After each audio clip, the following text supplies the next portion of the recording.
Sorry, the Minister will be well aware that it is now the 11th hour for long-serving deferred pensioners of the IASS.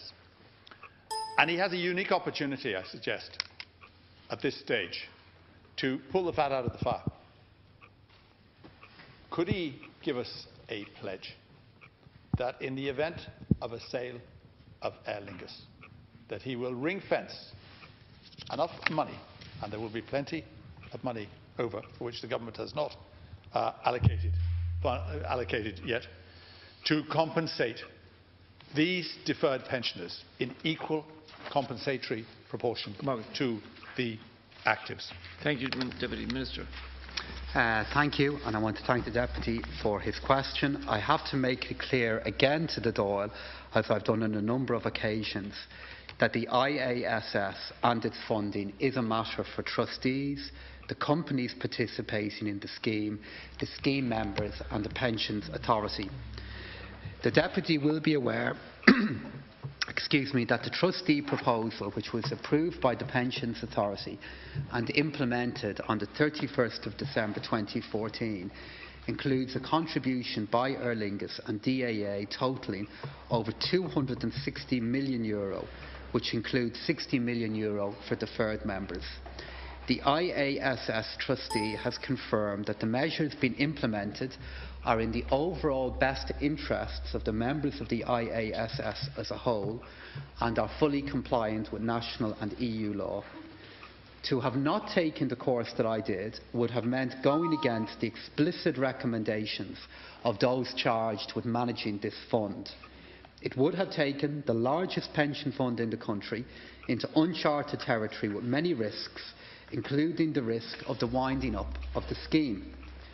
In relation to the proposed sale of the state's shareholding in Aer Lingus, I have consistently set out the government's position on the issues that it would take account of in considering any offer for its shareholding in Aer Lingus.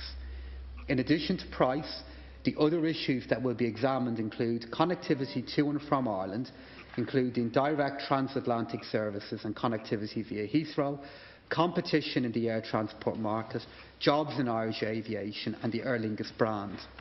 The specific issue raised by the Deputy in the event of a sale is a matter for the Department of Finance and the Department for Public Expenditure and Reform. However, the Deputy's suggestion does raise two issues. First, how such an investment could be made without prompting further demands on a deal that has taken many years to negotiate, and second, the consequences of the taxpayer directly investing in a private pension fund when many other pension funds are in serious difficulty. Thank you. Deputy Shane Ross. Yeah, the Minister is right. It specifically is directed to put further demands on a deal which has taken many years to negotiate. That's exactly what I'm trying to do. Because this deal is a dastardly deal which discriminates, and I get no comfort from the Minister's reply, which discriminates against people who are now in a hopeless situation. And it seems to me that these people have been abandoned. And they've been abandoned by the government in an absolutely shameless way because they have nothing to fight with. That's why they've been abandoned. And for the Minister to say the trustee is acting in the overall interests of all the stakeholders. What they're creating here, and what the government in its Pontius Pilate-like attitude is doing, is creating an oppressed minority here. Here is a minority which cannot fight, which cannot withdraw its labour, and is being discriminated against in a way that they would not dare to take on the actives. So I appeal to the Minister to make approaches, to make representations to the Department of Finance, that when he gets this money, and when the government gets this money, there is nowhere more appropriate for a small proportion of it to go than to treat these people with equality and justice and fairness. Thank you. Minister. And I want to assure the Deputy that I am absolutely aware of the difficulty and concern that these individuals face. I have met them. I have had much dealing on their behalf. But a challenge that has to be faced here, which is that what you would have been asking me to do, and indeed what many of the deferrees asked me to do as well, was to go against a recommendation from a trustee of the fund who has statutory responsibility for its management. This is a fund that on the 27th of March 2013 reported a deficit of €769 million. It's also a fund which has received additional support from the employers involved within it. A total amount of €260 million, €190 million from Aer Lingus and €72 million from the DAA. Thank you, Minister. Included within all of this is €60 million for deferred members, €20 million of which is an increase due to engagement in the expert panel.